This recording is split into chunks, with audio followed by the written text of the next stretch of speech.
we would love to catch up with you after. For those of you who needs prayer, we always want to make sure that we are prayed over. We have our I team, prayer team. They're always on that side after the service. Feel free.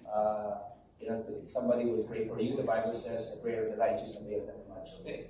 So tonight we're going to talk about. We're going to be on our week 4 in the series of Daniel. It's called Chapter 4, right? So chapter 4 is a little bit, I would say, quite a interesting part of the book. By God's grace, we'll do our best to understand it. Just go. If you happen to have your Bible, please go through it. Walk with me. We're gonna go through it, the entire chapter, to look at the story of how the king Nebu and Daniel will have that interaction. Before we get into that, tonight's message is, I'll give you something. It's gonna land heavy in a way to some people, or most of us, not to condemn us, not to make us feel bad or to crush us, but to awaken us, at the same time, move us into the right path together. That's what we are trying to do in this particular season. So I'd like to entitle this sermon, From Pride to Praise. Right? So marami tayong fried chicken ngayon. So, when we talk about pride, I just don't know why God always timed this message with me, right? I remember the very first time I preached, that was around 2015, I believe. So mga 10 years ago. My topic was Jesus' don'ts. And for some reason, the topic that was given to me is don't be hypocrite. So hypocrisy in terms of being proud in something. So I never forget that particular sermon. And I was running around. I was not like this. I'm still hype at that time, still younger. But I think, but it's one thing I always remember. I mentioned there, if pride can make a person rich, I will be one of the richest man in the world. Would you agree with that? So, how many of you can relate to that? Don't be part of that top 50. I'm already there. Okay, so if pride can make a person rich, I declare that, because that particular sermon is about hypocrisy. It's about being proud. And that's what we're going to talk about tonight. The story of King Nebuchadnezzar and, how God dealt with his pride and how Daniel was used by God as a messenger. So I'd like you to stand on your feet. And we're going to be in chapter 4. I'm just going to read the beginning and the end of chapter 4. In verse 1, King Nebuchadnezzar, to the nation and peoples of every language who live in all the earth, may you prosper greatly. It is my pleasure to tell you about the miraculous signs and wonders that the Most High God has performed for me. How great are His signs, how mighty His wonders. His kingdom is an eternal kingdom. His dominion endures from generation to generation. Verse 34, at the end of that time, I, Nebuchadnezzar, raised my eyes toward heaven, and my sanity was restored. Then I praised the Most High. I honored and glorified Him who lives forever. His dominion is an eternal dominion. His kingdom endures from generation to generation. All the peoples of the earth are regarded as nothing. He does as He pleases with powers of heaven and the peoples of the earth. No one can hold back His hand or say to Him, what have you done? At the same time that my sanity was restored, my honor and splendor were returned to me for the glory of my kingdom. My advisors and nobles sought me out, and I was restored to my throne and became even greater than before. Now I, Nebuchadnezzar, praise and exalt and glorify the King of heaven, because everything He does is right, and all His ways are just. And those who walk in pride, He is able to humble. Lord, I pray in Jesus' name that tonight, Lord, open our hearts. Your word always cuts through our heart. And Lord, I pray that this will not just be information, but this is something that will transform us. even some of us, God, you will be speaking to us. Lord, to open our eyes, God, and our heart, and even connect to you and lift our eyes to you. In Jesus' name, amen and amen.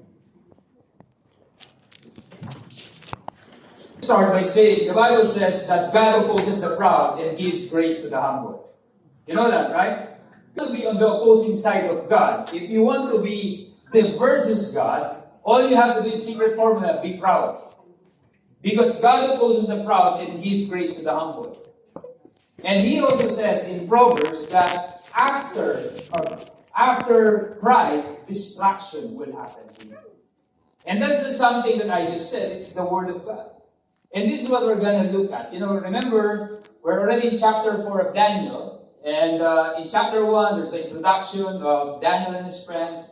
Chapter 2, there was a dream. This is the first dream. Unlike that first dream, which Daniel interpreted, you know, Nebuchadnezzar at that time did not even tell what was the dream. He tried to test all the magicians, all the sorcerers, and say, you know what, guys, you have to tell me what's my dream, and interpret that. Only Daniel, by God's grace and empowerment, he was able to give what actually was the dream.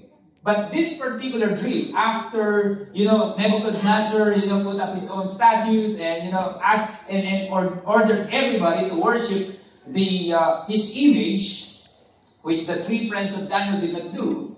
And, you know, here, Nebuchadnezzar, or King Nebu, did not even ask to guess. He already said what was the dream. And that was the difference.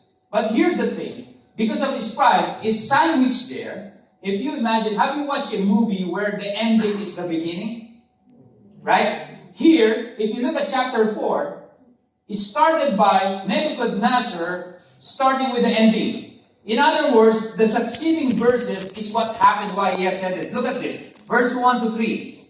He was saying to the nations and peoples of every language. Remember, this is very, very impactful because, you know, King Nebu is already the most powerful guy in the planet during that time. And he was addressing the nation and peoples of every language who live in all the earth. Imagine the guy who was so self-centered, even, you know, made a decree to worship him. On his eyes, he's already a god in a small g. But now he's speaking here, may you prosper greatly. It is my pleasure to tell you about the miraculous signs and wonder that the Most High God is now referring to the God of Daniel has performed for me. How great are His signs, how mighty His wonders. His kingdom is an eternal kingdom. His dominion endures from generation to generation. You might probably say, well, everybody say that. But you have to understand that this guy, you know, despite of every instances in chapter 2, chapter 3, he had some encounter, you know, he started, you know, remember the three friends of Daniel, they went out of the fiery furnace, he said, here, your God is great. But he still never get converted and believing that God, in our God. But here, he was proclaiming and praising God. So the question I have is, what made the most powerful and prideful king bow down and give glory to God? You know, he is, according to the contemporary of Daniel, his name is Ezekiel, King Nebu is the most notorious. The way he was described, he was the most notorious, ruthless king at that time. He is the most powerful person in the world. He is full of himself. He has the power, he has the possession, he has the position. Everything that he says, it can happen. In other words, this guy is loaded and powerful. And yet this guy is now saying, there's someone above me. And I want to praise him. You know, I'll tell you something. Because of the success, because of the impact or the influence or the control that he has in the entire world at that time, the Babylonian Empire, you know, success get into his head. Start considering himself as a god. And I'd like to tell you something. Maybe in our case, it may not be the kingdom, but something is happening in our life. I would like to say to you that success and power sometimes, if unguarded, can easily lead anyone to pride. You know, maybe some of you will say, "I'm not dealing with pride." Let me tell you something. All of us are broken people. We live in a broken world. Apart from Jesus, we're not going to be whole. And somewhere or the other, I'll tell you a very simple illustration that if you somehow gets bothered more of how many times you get to see yourself in the mirror more than picking up the Bible on the table, then you're dealing with pride. Or let's rephrase it. If you're bothered more in terms of how many likes I get from my Facebook post or Instagram post, as opposed to the number of times I pick up the Bible on the table, perhaps you're also dealing with pride. My point is this. Regardless of what we are, we're always going to be dealing with pride. Because we're broken. In the case of the King Nebuchadnezzar, in chapter 4, for instance, in verse 4 in particular, he said, you know what? I'm in my palace. Grabe, no? He was in his palace. He said, I am prospering. I am contented. Wow, humble, no? And you think about it, it's not living even in Dream Island. He was living in a palace and looking around. And you remember another king who was like that, remember? Remember when you become complacent with your success, action happens. King David was like that. When they start conquering, he said, okay, you guys go to the battle, I'll go stay here. And you know what happened? He started looking around. And he fell to Bathsheba. But my point is this. You know, we are always going to be prone for that. And that's why I say that sometimes success and even power, possession, if we don't guard it, or we don't guard ourselves, can actually lead us to pride. So what pride does to a man? That's something that we have to unpack. I think there are three things, at least, that we can learn in the life of King Nebuchadnezzar. Number one is pride make us blind. You know, if you think about this is what happened. There was a dream, Nebuchadnezzar's dream. You can click on the next slide. The dream was very simple. It's saying that there will be a tree that grew and became strong. So it was referring to him, to his kingdom. And his top reached the heaven, and it was visible to the end of the whole earth. It was saying there that, you know, your influence has already, you know, been so much. I'll tell you something here. When you think about tree, the tree is, you know, has a purpose. It's actually a shield where animals actually stay there, the birds, that's what Daniel 4 was saying. In other words, it's meant to be a blessing. And according to the Bible, what happened there is that it grew, even reaches to the sky. God has no problem with us succeeding in what we do. In fact, God wants us to be like that so that we can be a blessing to others. But the problem is if we become blind. In other words, if our eyes start getting distracted with the blessing rather than the blessor. That's where the problem is. That's when pride comes in. And you know what happened? Look at verse 29. The king was walking on the roof, of the royal palace of Babylon. And he said, is not this great Babylon I have built as the royal residence by my mighty power and for the glory of my majesty? In other words, am I not the boss right now in my company? Am I not the most outstanding, employee right now because I have worked so hard for this? I am so good and I am powerful. In other words, there's an I. But we all know, and this is what happened to him. He started getting, so focused upon himself. And his eyes become so focused on everything that he sees. And here's the contrast. When he was humbled by God, and disciplined by God, you see how important where our eyes are focused? Look at verse 34. When he came into his, resolve, he raised his eyes towards heaven, and his sanity was restored. You know what happened? When his eyes are focused on everything that he's saying, what he has done, is all I by my mighty power, distraction. You're going to unpack that later what happened to him.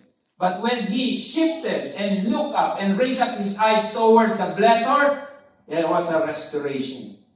It's so important, the posture of our eyes when it comes to everything that we achieve in life. Because pride blinds us to see God as the true source of every blessing. Do you agree on that? You know, when we are blinded, we cannot see. We cannot notice who is the ultimate source. So we need to always, look at that everything that we have, be it, our job, be it our wealth, be it whatever it is, family, relationship, even time, whatever it is, health, strength, it's a blessing from God. It's a gift. Because I think that one of the ways, and there are many ways for us to battle pride, to be self-centered, is to acknowledge that whatever we have is not because of us, but because of God. There's always one thing I always remember. When I first stepped into ministry, somebody told me, a pastor said, continue to stay humble, God will promote you. Siguro kaya hindi pa rin ako napopromote.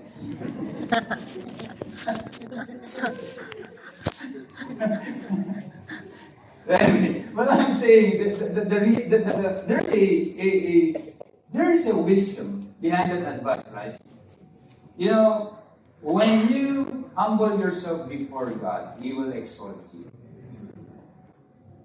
And that's His word. Being humble, and I'll talk about that later on, it doesn't mean just, you just pretend to be, it's not like that. It starts with the heart, in our eyes. Not only that pride makes us blind, it also makes us deaf. Being, or you can't hear. How many of you like using when you're running or you're traveling, these AirPods? That, I like the noise cancellation. You don't want to hear anything. Imagine that. When you press on this and there's noise cancellation, pride can do that to us. It's very important that, this time, when he dreamt, the magicians and the sorcerers cannot actually tell him the meaning of his dream. And therefore, he recalled that there is one guy that can do it, and his name is Daniel. Because he was able to do it before. So he called him Daniel. Daniel, please interpret it to me. King Nebu plundered his nation. King Nebu was never a great king in terms of how he dealt with people. Full of prejudices, oppressed people. He ruled by power, by hand, and everything. In other words, he was not the ideal king. Although he's powerful, God allowed him, right? But here's the thing, Daniel still showed humility, Christ-like humility. How? First is that he showed compassion. If you look at verse 19, it's not here. Daniel even said, "Oh, your majesty, I wish that this will never happen to you." The saying is that, God will humble you, will discipline you. How many of you, when you're dealing with a person super proud and full of pride, you don't like that person? And you will say, "Buti nga sa'yo." Right? When we laugh about that because the first reaction is that, "Buti nga sa'yo." But here, Daniel, remember, this king plundered our nation. This is what he did and said, "You know what? I hope it will never happen to you. It will happen to your enemy." But when the time came, he said, "I will still have the courage to tell you, in fact, that tree that will be cut down, and you will become an animal. You will be feeding like an ox there. That is you." How many of you will say and agree with me, that's courage? That you can tell a person of influence directly, this is going to happen to you. But here, it never ended. If you look at this, right, this is what's going to happen to him. You know, you're that tree, but it will be cut. And what is going to be left is only the stump. And this is what's going to happen to you. You will be looking like this. Oh, and you will be with the animals. Imagine he was in royal palace. This is going to happen to him. And he has the courage. But in verse 27, Daniel showed another thing that is so admirable. He was full of compassion.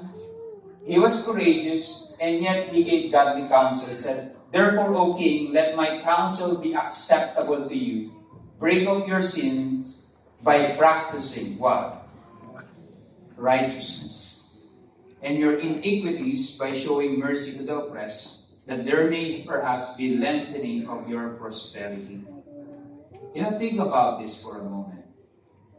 It's not as simple as this. In our life, if we are confronted with people that has oppressed you, proud, the reality is that it's easy for us to be turned off. But you know, I can feel, and it's not here, I'm just trying to surmise this, that maybe Daniel, probably, if there's a small part, that probably, yeah, you know what, I really don't like you, but, you know, I realize that humility shows compassion, speaks with courage, points others back to God as the absolute king. But also, humility means I can set aside my own feeling and obey God. The reason why Daniel has to speak and reach, you know, remember they're used by God. They're the messenger of God. While they're exiled there, God is using Daniel and his friends. You know, some of us might be, you know, we will be moved to different places. You know, you might probably you might be in a very interesting time right now. But God has positioned you there to be his messenger. And sometimes, where we are, we don't like it.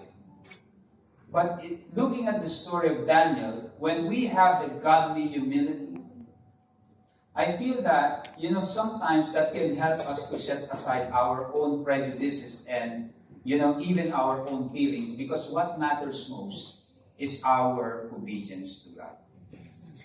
How many times it happened to you where you have to set aside your own feeling because, Lord, I'd rather obey you rather than, you know, obey man.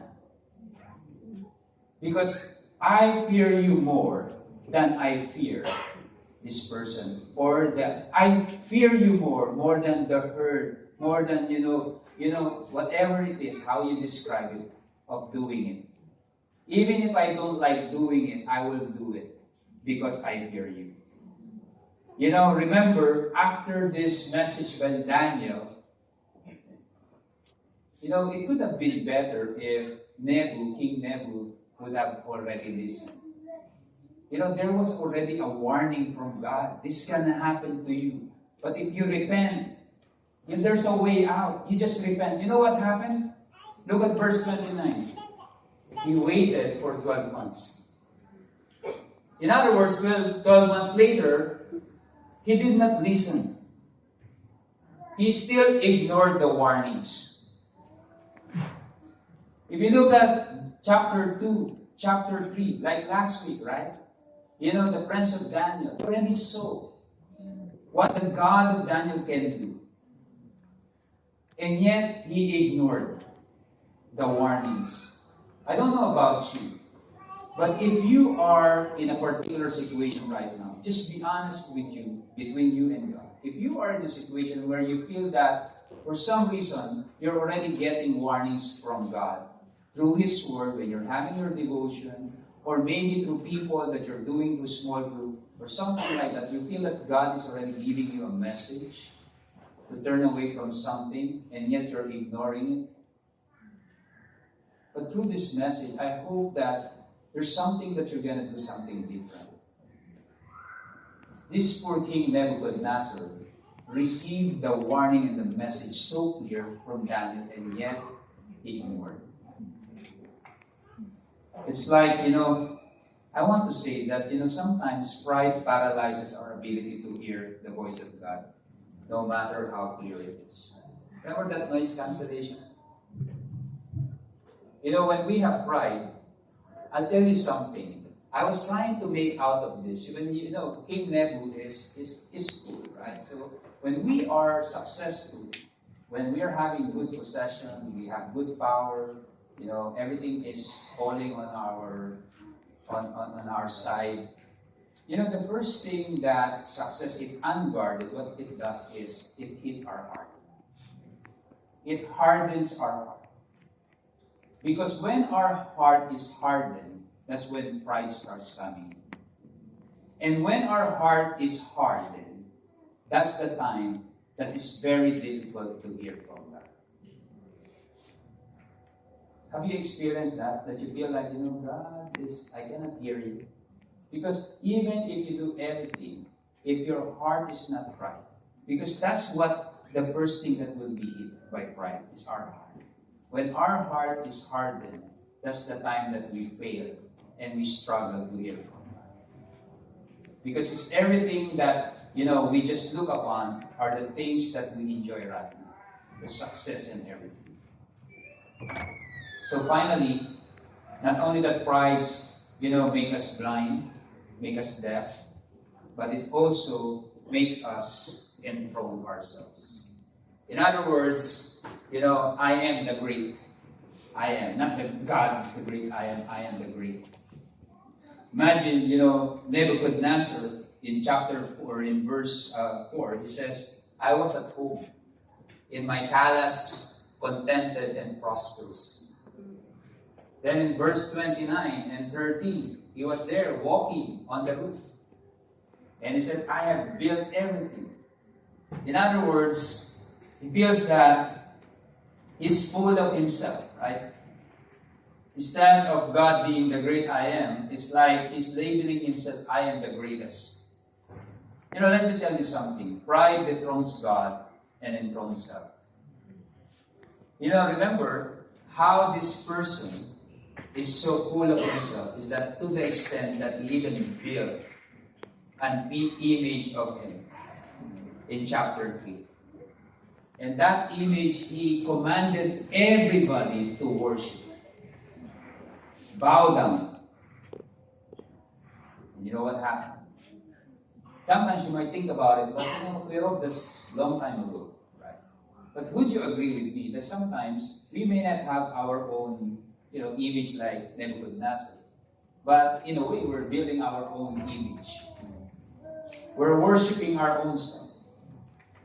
But you know, I'm starting to, you know, be more self-centered. To be able to really look at what my achievements are. Now, I know a person when, you know, he was he came from a poor family. He never even thought that he would be able to finish school and university and even work. Because they were very poor.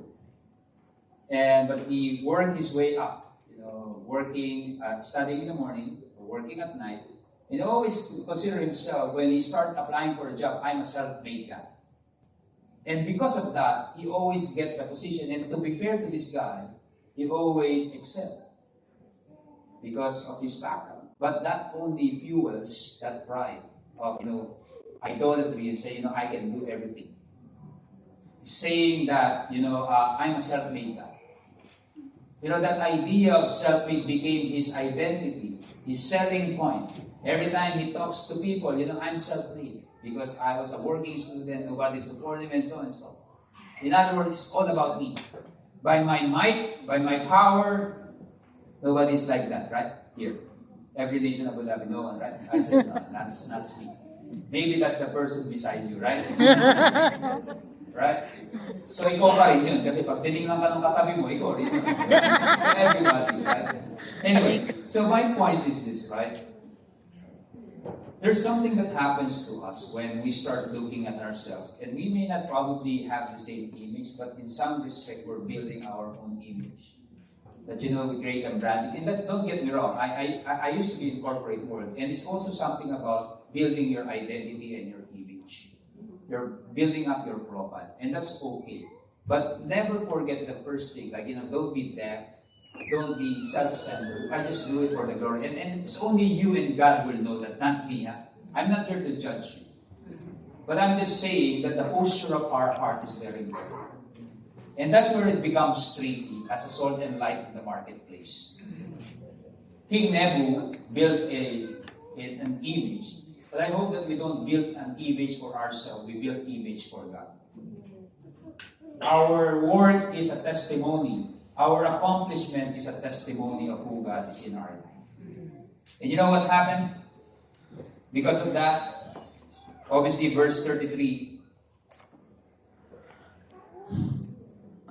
he said, you will be driven away from people and will live with the wild animals. This is what happened because he never listened, right?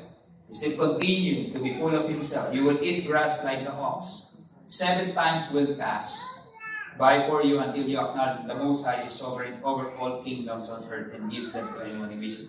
Hear what happens. Verse 33, immediately. Say this with me. Immediately. What had been said about Nebuchadnezzar was fulfilled. He never listened. Waited for 12 months. Daniel told him what's going to happen to him. And what happened is that verse 33, immediately, because he was blind, he was deaf, he enthroned himself, immediately what had been said about Nebuchadnezzar was fulfilled. He was driven away from people and ate grass like the ox. His body was drenched with dew of heaven until his hair grew like the feathers of an eagle and his nails like the claws of a bird. Look at the picture.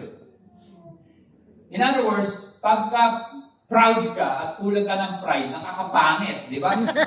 Gusto mo, can you look at the person beside you? Guwapo pa ba? Di ba? So look at that. What happened to him? Can you imagine if you're a king, your robe, you might probably sporting the best perfume, you're taking care of, and what happened to you is that you ate grass like the ox, and you have a feather like an eagle, and nails and claws of a bird. And he lived there for maybe some saying is 7 years, some are 7. It doesn't matter. What's the point is that he was there. He was humbled by God. And here's the point. Pride promises glory, but delivers humiliation.